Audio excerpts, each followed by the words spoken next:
Hello, hello, hello, hello, everyone. Welcome to another episode of Sree's Global COVID-19 Show. My name is Sree Sreenivasan, and it's my honor to convene this conversation around various aspects of the pandemic. We've covered the health story, we've covered the financial story, and we've covered the racial justice story for more than a year. And today, we have a very special episode talking about Juneteenth and more. And a special guest to go with it, Janetta Adams is here at Janetta Adams. She's the managing editor of The Root and a former entertainment editor at AP and Newsday. She's a top editor at the leading Black online magazine, and she's going to join us to discuss the new Juneteenth holiday, the pandemic, and other topics. Please follow her and check out The Root on all social media platforms. You will meet her in just a moment. Hi, everyone. I'm Sree. So great to be with all of you. I'm the Marshall Loeb Visiting Professor of Digital Innovation at the Stony Brook School of Communication and Journalism and the co-founder of Digimentors, a social, digital, and virtual and hybrid events consultancy.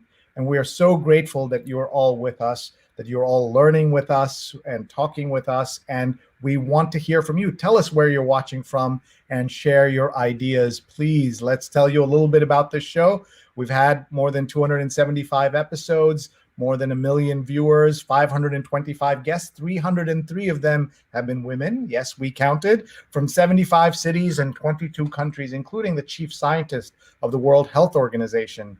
Our archives are on youtube.com/Sreenet. Please hit subscribe. And we are so grateful to our partners at Scroll Global and Scroll.in. The show would not be possible without our incredible production team at Rose Horowitz 31. She'll be live tweeting, and Vandana Menon, Vandana_Menon. Please follow both of them. And please hit share right now so one of your friends, or tag your friends so they can watch us live or watch us later.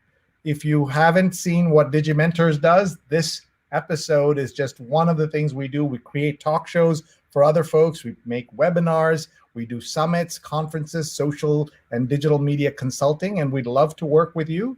So let us know. Contact me, Sree@Sree.net, or check out our website, Digimentors.group. I also want to tell you that during the pandemic, I had the honor of hosting a weekly call-in radio show. And that show, after 55 episodes, is sunsetting this Saturday at noon Eastern. And we'll, of course, be talking about Juneteenth there as well. And we have my very first guest coming back. Bob Anthony, journalist at New York Bob, will be joining us. And columnist Mary C. Curtis at mcurtisnc3 will be with me on my radio show, 99.5 FM in the New York City area and WBAI.org worldwide, noon Eastern, this coming Saturday. I love doing the conversations we have here, but radio, especially call-in radio in the middle of the pandemic, was something I had never experienced before, and especially dealing with our audience, including people who called in just to argue the science and the vaccines and masking and everything else. But today, we're going to be talking about Juneteenth with our guest, Janetta Adams, and I'm delighted to bring her on to talk to you. She's the managing editor of The Root, and if you haven't checked out The Root, we'll show you a little bit of it, and we will also talk to her about the Juneteenth holiday and so much more. So please join me in welcoming onto our stage Janetta Adams. Hello, everybody. Thank you so much for being here, Janetta. I'm very grateful to you. I know you had an exhausting day today, and then tomorrow's supposed to be a holiday because Juneteenth's on a Saturday this time, so a lot of places are taking the Friday off. Are you getting the Friday off? Well, actually, it turned out that our company gave us Juneteenth last year as part of the sort of racial reckoning that was happening, and in response to that. So we got Juneteenth last year as a holiday, as a paid holiday. So tomorrow is, again, a paid holiday as well. So this is the second year we've had Juneteenth off. But I bet you're going to be working, aren't you? I am going to be working because there's some things I have to do, but I'm going to try to keep it to a minimum because I'm actually going to go out to Long Island to actually spend the real Juneteenth on June 19th. with some friends. So I'll be celebrating on Long Island on Saturday. Very nice. So my first question always is, how have you handled the pandemic? What's it been like for yourself and your family? I have been very fortunate. I did not, even though we know that the pandemic hit Black people especially hard, I was fortunate not to have anyone in my family die of COVID. I did have two cousins get COVID, but they recovered. My mother got vaccinated and was perfectly fine and didn't have any side effects. I got vaccinated. I did have side effects on the second shot, and I had to take a day off from work. But it was just I just felt tired, but I wasn't sick or got fevers or anything. The pandemic itself was very interesting. I did a lot of bed break. If you looked at my Uber, not my Uber, if you look at my Instagram, at the very beginning, you'll see a lot of sourdough bread baking and other things. So a lot of bed breaking, a lot of cooking. And then just work. I mean, we all worked from home. And so I was, one of the fortunate people who had a job where I could work from home. And I felt fortunate for that. So the pandemic didn't hit my family as hard as some folks. I actually feel incredibly blessed that we had that. Well, I'm glad to hear that. Tell me about your work as managing editor of The Root. How long have you been doing it? And what's the route you took to The Root? So I have been at The Root, since 2011. I started as a contributing editor. I was a freelancer and then came on as a senior editor and then got promoted up to managing editor. I've been there. Actually, this will be my 10-year anniversary in September in terms of being overall, but being on staff is probably more like 7 years. And I started at my hometown newspaper in Stockton, California. I worked as a copy editor. I actually worked as an editorial clerk, to be real about it. I started off as a clerk. I did not go to J school. I do have a college degree from UC San Diego in theater with a history minor and a lit minor. And so I worked at my hometown newspaper and worked my way up to be a copy editor. And then I went to Fort Myers, Florida, and worked as the features editor there. And then I went to Newsday on Long Island and worked at Newsday mostly as an entertainment. I came as a feature editor, became the entertainment editor, and then by the time I left after 10 years, I was the assistant managing editor for features and entertainment. I was running the department. And then I worked at AP for a brief time, and then I started working freelance at The Root. So that's how I got there. Excellent. And we'll show folks the front page of The Root. It's a place that obviously covers hard news, but also features and entertainment. So your background as an entertainment editor, I'm sure came in handy. We'll talk about the Root 100 and other fun projects that you all do. But talk me through what is the essence of The Root and why does it exist and how has it been so successful? Well, so The Root has obviously its roots in history. It was co-founded by Henry Louis Gates, the noted scholar at Harvard, and Donald Graham of the Washington Post. And they got together and they wanted to create a Black news site. And it was right on the cusp of when Obama was elected or was running for office. And so like 2008, 2009, where we were really starting to feel like there was some momentum going and Obama won. So the site was launched there. And over time, it has just grown from this great site that did a lot of news and a lot of history to what we've come to today, which is we do a lot of commentary on social justice, police brutality. We do, in maternal health. We obviously have entertainment. We acquired the Very Smart Brothers there, as you can see. And they are, they're a group of great writers, male writers who came on and added a different flair and more flair for our page. And we have some incredible writers on our staff and video team who do incredible work. So we've been successful, I think, because we speak directly to a Black audience. We're not like, the New York Times, which is speaking to a broader audience and presenting this sort of, this side said this side and this side. We speak very clearly from a Black perspective. And so I think, we have detractors and fans alike. We have a lot of detractors, people who get mad when we speak truth to power, but we keep doing what we do because I think it's important. Well, I'm so glad that you're doing that. How big is the team that does this? I'll give you a chance to give a shout out to your colleagues. Oh yeah, shout out to my colleagues. We have probably about a team of I think about 15 to 20 people. I think the last time I checked. We have a very strong writing team. We have an editing team, and we have a very strong video team. So yeah, I don't want to say all the names because I'm going to forget somebody, and then somebody will be mad that I didn't mention their name. But that's so great that the kind of range of things you cover is really amazing. So let's get to it. Let's talk about Juneteenth. We have an international audience, so it's important that we maybe start with just a couple of definitions so that people understand what we're talking about. And then we will show one of the features you just were working on with a wonderful historian who will put some of this in perspective. But it'll be great for you to explain what Juneteenth is. Even in America, it'd be fair to say that outside the Black community, there was very little interest or understanding of Juneteenth. Yeah, there was. There was probably. We went from almost no understanding of it to suddenly it's a declared and signed into law as a federal holiday. And for those of us who know how hard it was to get MLK Day as a federal holiday, it took more than a decade, maybe 2 decades to make that happen. That this happened, it feels like almost overnight, which is not true, but it feels that way. So you can give us some context and some understanding. It feels like it's overnight because people didn't see it coming. But there have been people who've been working for years. Juneteenth is a holiday in Texas. I think it's been a holiday there since the 90s.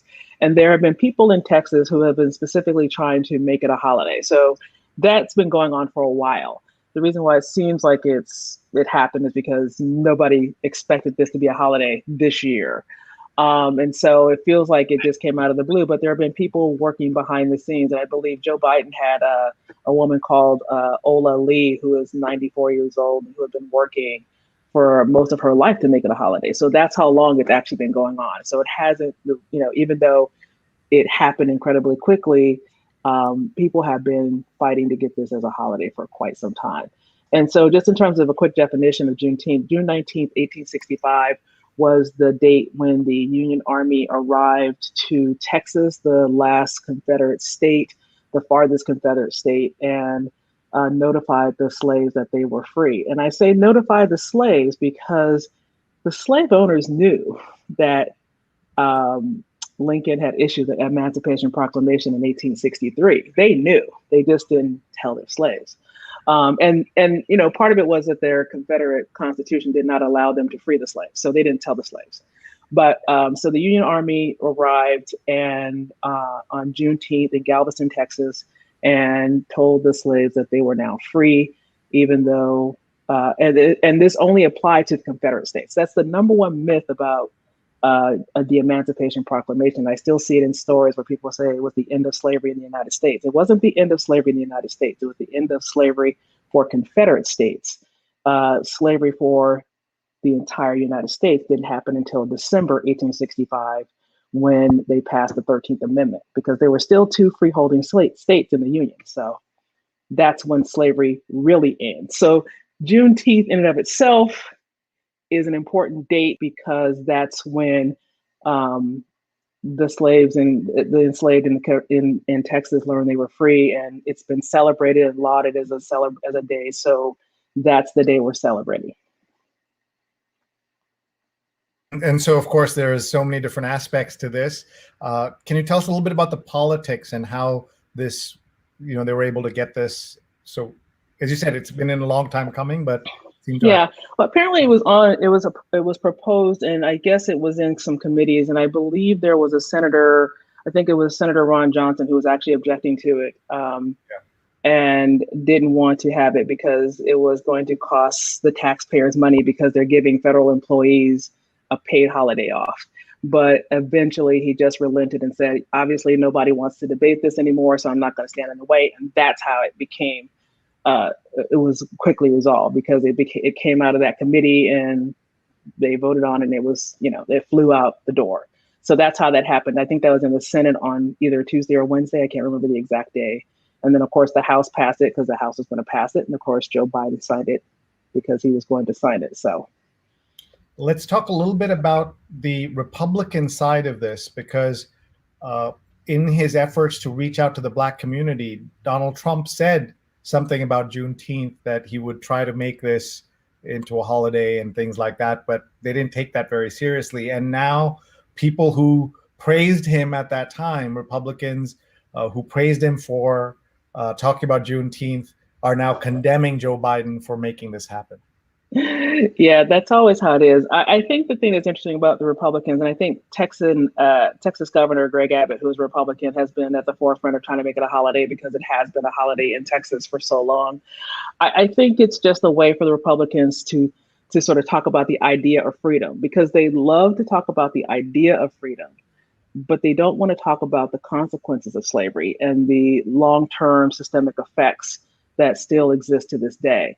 But they love the idea of freedom and talking about, hey, the slaves got free, let's celebrate that. And so that's what they want to talk about. But it's interesting because you see across the country a lot of state legislatures passing laws banning critical race theory, which is not about teaching slavery, but that's what they've turned it into. And so they don't want, children to hear about the effects of slavery, or how slavery came to be, or how it continues to affect our country and Black folks, but they're perfectly fine giving a holiday to celebrate it. So that was one of my tweets last night when I saw the Washington Post story saying that the Senate had passed it, and I said, "Oh, that's great. It's too bad we can't teach the kids why it's a holiday," which would mean talking about slavery, which is something that the governors and state legislatures, Republican states, have been banning en masse because they don't want to talk about the legacy of slavery. They don't want to talk about the disparities between Black and white, and that has been going on for a while. But they're perfectly happy to give us a holiday. And of course, well, even with CRT or critical race theory, it's not something that's usually even taught in that sense as describing it in schools, but they decided to ban it anyway.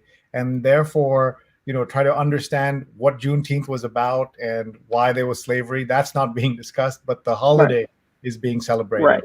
I do want to talk to you about those issues and more, but let's just check in with all the folks watching from around the country and around the world. Let's say hi to Stefan Kaplan, who is watching from Ramsey, New Jersey. Hi, Stefan. Great to see you. Jonathan Borstein has watched every episode, 278 episodes. He's awesome and so great to have you here, Jonathan. And he's been a guest and a host with me of the show. Paula Kiger is watching from Tallahassee. Hi, Paula. Thank you for being here. And Rose Horowitz, one of our producers, is tweeting live, so please follow her, Rose Horowitz 31. Rajan is watching from Center Reach, Long Island, and great to have you. Apollo, who was a guest on the show from Las Vegas, is now in Montclair, New Jersey, and we had such a great conversation with him. Among other things, he talked about what it was like to be African American and living in India for a while, and talk about race from that perspective was fabulous. And then we have our friend Amy Park is watching with her 6-year-old son, Sanjay, in Bellevue, Washington. And so we have a range of ages here. So him, his mom, and look at this, his grandma is also watching from Seattle. So we are delighted to have you. Paulo says, as a Black American, father from Texas, is this really appropriate given the legislation for the protection of voting rights with all of these voter suppression bills in progress and the police reform legislation in Congress and police extrajudicial killings, etc.? So it's a fair question. What is the meaning of getting this holiday when voting is being suppressed and so many other terrible things are still taking place? Right, that's exactly the question. Because again, as I said, it's easy to pass this holiday. I mean, I say it's easy. I know there have been people who have been fighting it, but fighting for it. But you saw the speed in which the Senate and the House and the Congress was able to move to get it into a national holiday.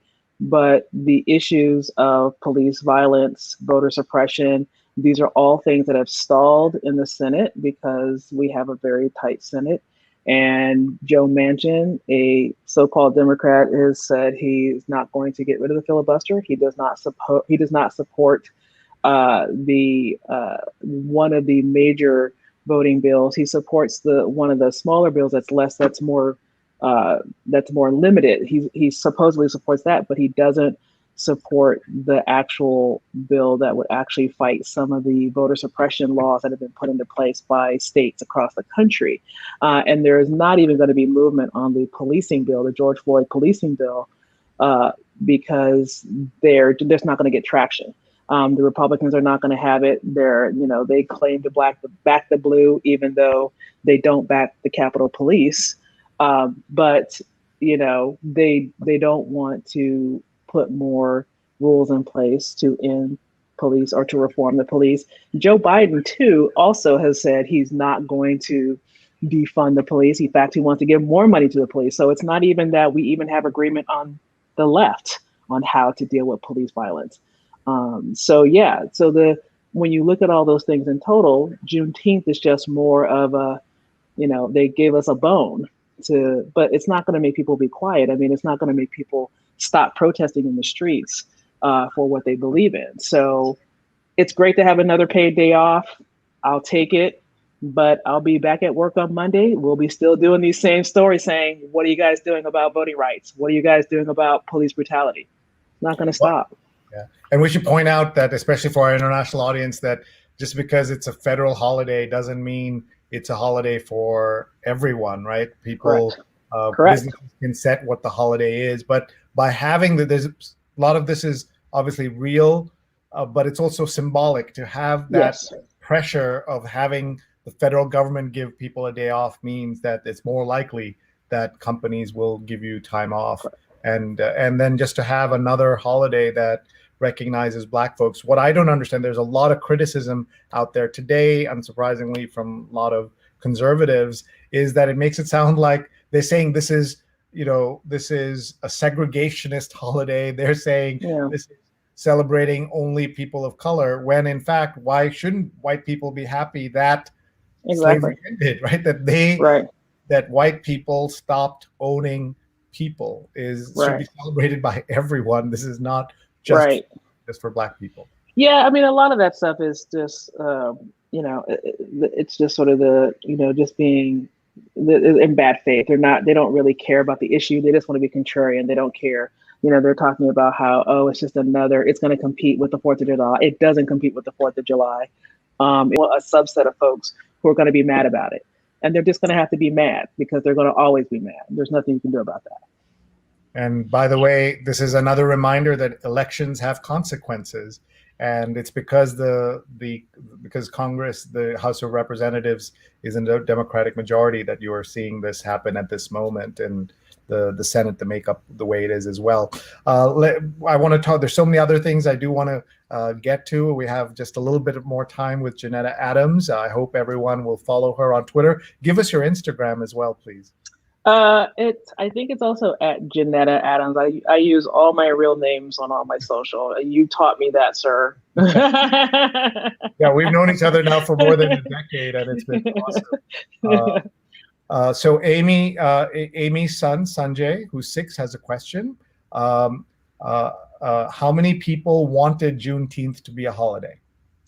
Oh, that's a good question. I don't have an exact number, but I know that there have been a number of people in Texas who have been working to make it a holiday because they celebrate it as a holiday, and so they see it as kind of an important date.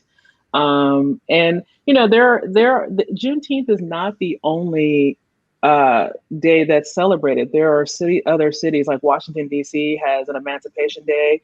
There are other cities that actually celebrate when slavery ended in their town. So there have been celebrations of emancipation across the country and other cities in other ways. It's just that Texas is the most significant one because it's the one where the slaves, the enslaved in Texas, they were the final people who were freed. And so that has become that what gives it the significance, because for all intents and purposes, it was ending slavery in the country, even though it technically didn't end until the 13th Amendment. But for all intents and purposes, slavery was coming to an end. And so the folks in Texas have had sort of an outsized role in pushing it as a holiday. Got it. Lydia Burdick is watching from Woodstock, New York. And Apollo says, well, when the MLK Jr. holiday came along, there was a succeeding decade of drug proliferation, trauma, addiction, school to prison pipeline. How much backlash is available given that? Do you fear backlash? I mean, beyond, we've seen obviously some Twitter backlash, but do you? Yeah, I don't feel any backlash. I think people are going to light up their barbecues tomorrow, just like, or on Saturday when they decide to celebrate, just like they do with the 4th of July. I don't quite know how the MLK holiday brought any of that stuff about, so I'm not quite sure I understand that question. But because those things happen all the time on any given day, it has no ties to any holiday as far as I know. So I don't think there's going to be that type of backlash. In that sense, I just don't. I mean, even if there was a big celebration, I don't see there being any issues with people being angry about it. All right, let's hope you're right. Let's move on to talk a little bit about last summer and the killing of George Floyd. It feels to me there are many examples, and Juneteenth holiday coming on now is just one of the things that are a consequence of his murder. That people, there was this kind of racial reckoning, as as it's been called. How much do you credit on the unfortunate, but still, the consequence of what happened, that this country is changing, and that long arc of justice? Right. How do you think it's bending? I do think that, it's unfortunate that it always seems to take a murder of a Black man and a Black woman, because also Breonna Taylor was also at the same time, around that same period of time. And I just think what happened when people saw that video of Derek Chauvin leaning on George Floyd's neck for 9 minutes and 29 seconds with such a casualness, as if to say, I'm going to do this and I'm not going to get in trouble. I think even white people were shocked at how, even though we had seen countless videos of unarmed Black men being killed by police in the streets, to watch a police officer literally strangle a man on TV was enough. People said, wait a minute, this can't happen here.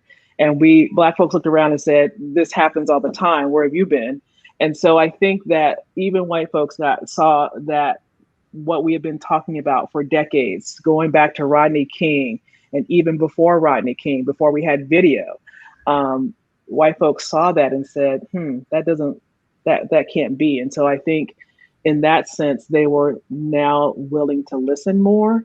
Of course, when you have people who are willing to listen, you also have folks who are not willing to listen. And so you also see the sort of backlash against, the policing bill and the voting suppression and all those things, because when you look at the voting, you saw Black people voting in Georgia in a way that they'd never voted before, and that freaked out the Republicans, because they don't have the courage of their ideas, and so they really have to suppress the vote. So you see, voter suppression, the police brutality. George Floyd, people were talking about it, demanding change, demanding justice. And of course, there are people pushing back on that idea, back the blue and Blue Lives Matter.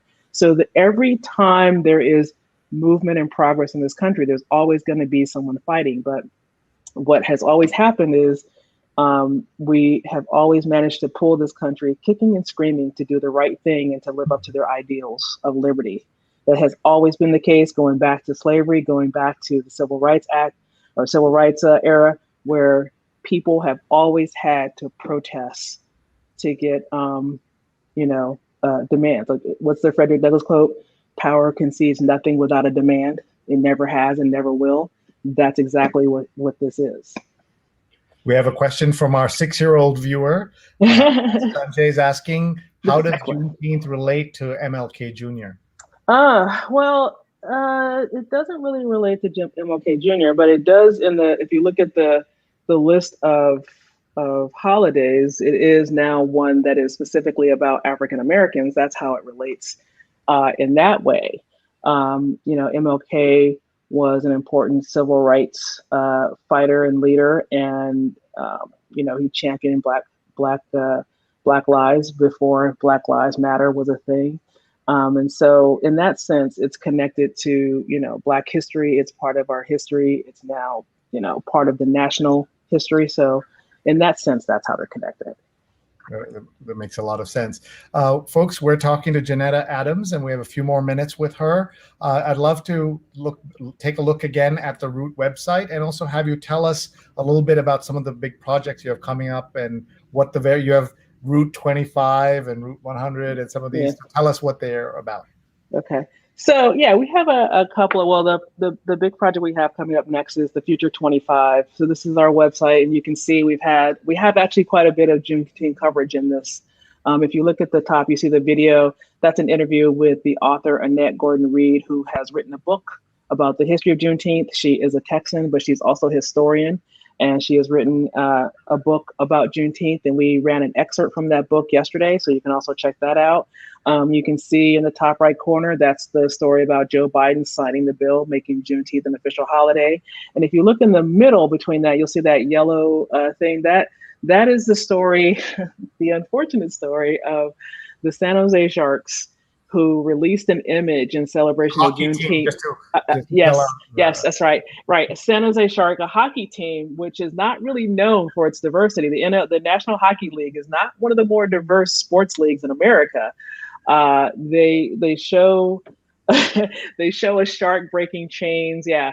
And it was roundly mocked on Twitter, and they eventually pulled the image and apologized. And then they said it was, done by one of their Black employees. And so, but this is the type of thing where, corporations want to jump on the bandwagon and show that they're down. And my response to that is, if you are not doing the work to diversify your boardroom, if you're not diversifying your C-suite, if your employees are not diverse and inclusive, don't bother, because you're just performing at this point. You're being very performative. And so, the San Jose Sharks, unfortunately, kind of stepped in it even before we had the actual holiday. They are the first. They are one of the first. They will not be one of the last. I'm sure we will see stuff, through the years, and maybe even tomorrow, of, corporations attempting to acknowledge Juneteenth, but in very sort of ham-fisted ways that don't really, represent what the holiday is about. So, yeah. As we think about the holiday and what's happening with it, I just want to read a comment here from Apollo, who says that MLK Jr.'s holiday came after civil rights movement and MLK's assassination, and Juneteenth after another period of Black Americans protesting ill treatment, police brutality, and preservation of civil rights. And Sudha, Sanjay's grandmother, says, my 6-year-old grandson asked me this morning that how come the holiday for Juneteenth is declared so late after so many years. So even kids are paying attention and asking great questions. And Sanjay, it's so great to have you with us, and we're so proud that you're watching and taking an interest in these topics. Can we talk a little bit, since we see her there, about Vice President Kamala Harris? What is the Roots coverage been of the former senator and now vice president, and how do you think she's been doing in these first 6 months or so? I think she's been doing okay. I mean, the vice president's job is really kind of one of those jobs where, you can either be seen or not seen, depending on how much the president wants you to be seen. I think Joe Biden has been putting her in charge of some very difficult issues like immigration and, the passing of voter rights bills. So she's been given some difficult jobs. And so, and we kind of, Stephen Crockett, who is our political writer, he said, Joe Biden, like the rest of America, is waiting for a Black woman to solve the problems. And so that's kind of how we treat that. We actually talked to Kamala when she was running for president, she gave us one of the longer, more extensive interviews on video. So you can look that up. That she did while she was running, and was very candid and very forthright in her discussion. So that was a really good interview. But we cover her like we cover everyone else. And if she has some missteps, we'll call her out on it too. Everyone can get it at the root, as we like to say. That's kind of our unofficial motto. But anyone can get it at the root. So if she says something or missteps, we're gonna call her out on it too, just like we do everyone else.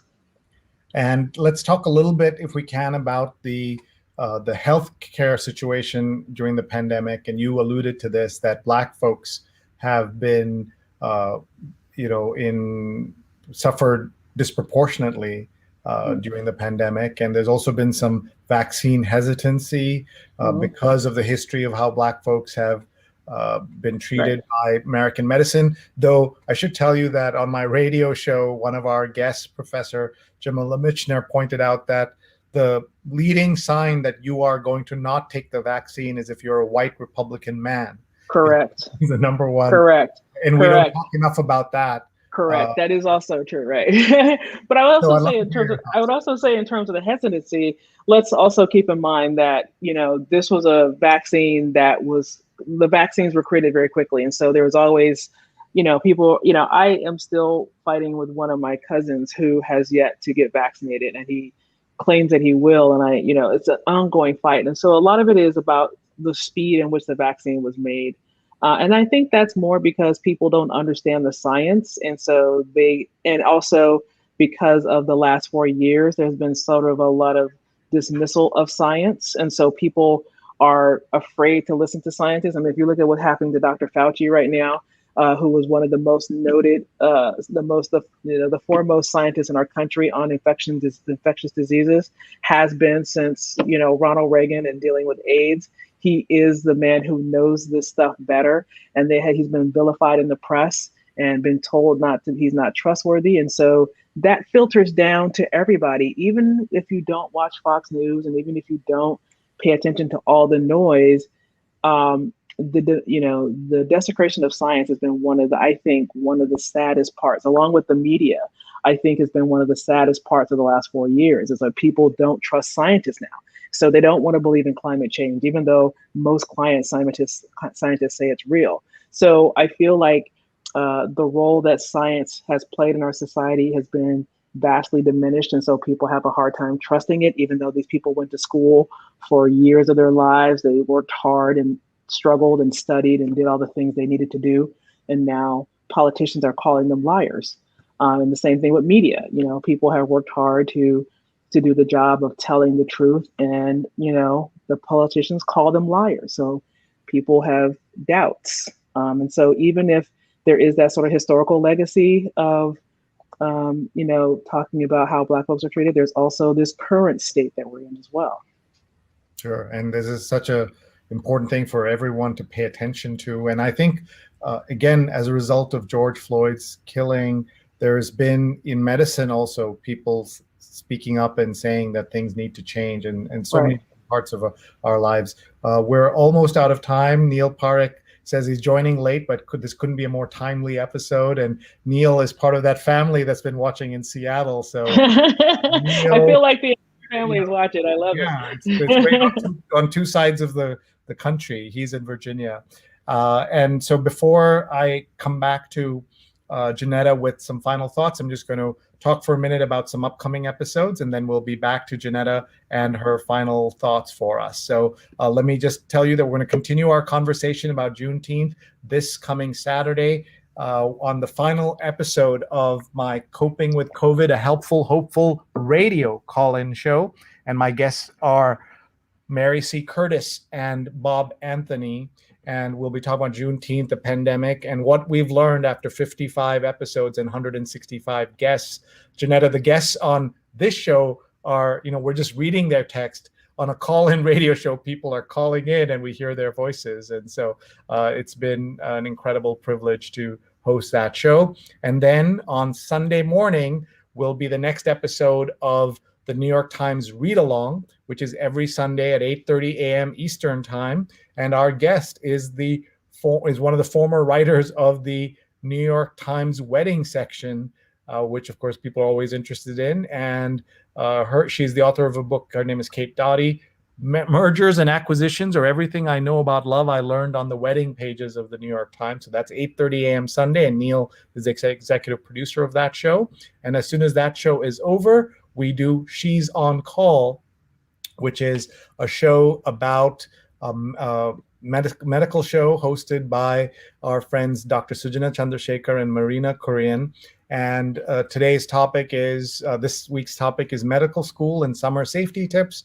And so they have some great young doctors and medical students joining us. So please join She's on Call on Sunday right after the New York Times read along. And with that, we're going to go back to our guest, Janetta Adams. This episode will be live, will be playing on Facebook, Twitter, YouTube, and LinkedIn. As soon as we're off the air, it'll rerun on all those channels. So if you missed anything, please do watch and tag a friend who would benefit from this conversation. We have people, as we saw, from the age of 6 and up who could benefit from this conversation. So let me go back to Janetta and ask her for her final thoughts. So welcome back, Janetta. Hello. Yeah, my final thoughts. I appreciate you guys having me on. This has been a lot of fun, and I will just say, enjoy the holiday. But while you're enjoying the holiday, read a book by a Black author. Pick up the book by Annette Gordon-Reed to read about the history of Juneteenth. Or there are plenty of other great authors out there. While you're on your day off, spend some time at a Black business. Spend some time supporting folks in your community, because I think that's what you should do on holidays like this, and take the time to get to know people in your community. Yeah, just the way we say on Veterans Day, think about veterans, right? Same exactly. way. Exactly. Here, but of course, this is going to be new for America to adjust to a new holiday in June like this. But what a great day that this is happening, and it was signed into law. And then I got my New York Times alert around 4:07. And I was excited to think about this. And so, Janetta, thank you very much for your time. Everyone, please follow her on Twitter and Instagram and see the work of her and her colleagues on The Root. And it's at The Root on all platforms. So with that, we'll say goodbye to Janetta, and thank you, everyone, for watching. By the way, Amy says Sanjay said he wants to wake up at 5:30 a.m. in Seattle on Sunday to watch the New York Times. That's dedication. I love this kid. That's dedication. Be sure to read The Root before or after you get done. Yeah, there you go. We'll have a Root read-along one day. Well, thank you very much, audience. Thank you so much for watching. Thank you for your support. These 278 episodes